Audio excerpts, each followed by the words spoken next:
Hey, welcome to the Mentored Engineer. It is update time.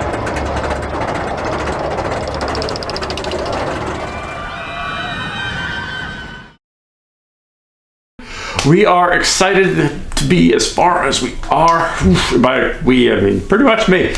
I guess my family's excited too. So we are making great progress on this. We are having a wonderful time doing it. And yeah, so update. First of all, if you haven't seen the short on, yeah, it's this side, yeah. The short on the motor section working when I attach it to my drill battery. Gotta go see that. All right, so where are we? Well, we've done some things like some more wiring. We've done the stack light. We've done our capacitor guard. So you can't get in there and touch the capacitors with your bare hands, you know. Most of the time the thing's going to be closed anyway. We've run all the proximity sensors out there. So we've assembled the entire track and we've got the tail spike in place. We've run all the wires for our proximity sensors.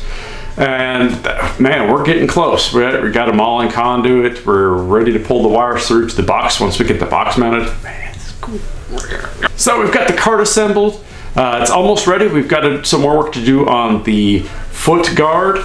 And we'll assemble the wheels once we get out on the track. That way we don't have to carry around a lot of extra weight. So you can see here that I've got a real looking chair behind me. And I've got a 5-point harness, which apparently nobody liked my three seatbelt idea. I thought it worked just fine.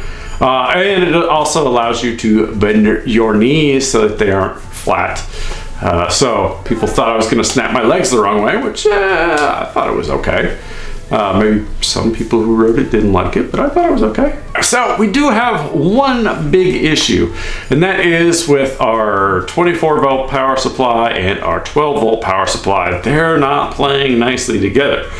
So I guess I should have expected this once I realized what was going on. And the reason for this is that the grounds aren't tied together.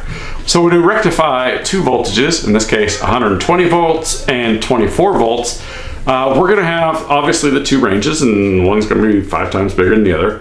But what happens is I can't tie those two grounds together. They're centered in each other and not common ground. All right, so when I try to pull them together, it's going to make a lot of current flow from one to the other, and it's not going to like it. And end up throwing off my PWM signal coming out. So what I've done to rectify this is taken an isolation transformer.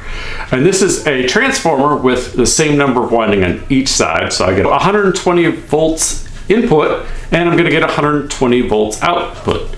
Now, they aren't connected at all. So what happens is I can get the same voltage, but now I can shift that. So instead of it being here and here, I can shift it so that way my neutrals or my negatives tie together, and it should make everything happier.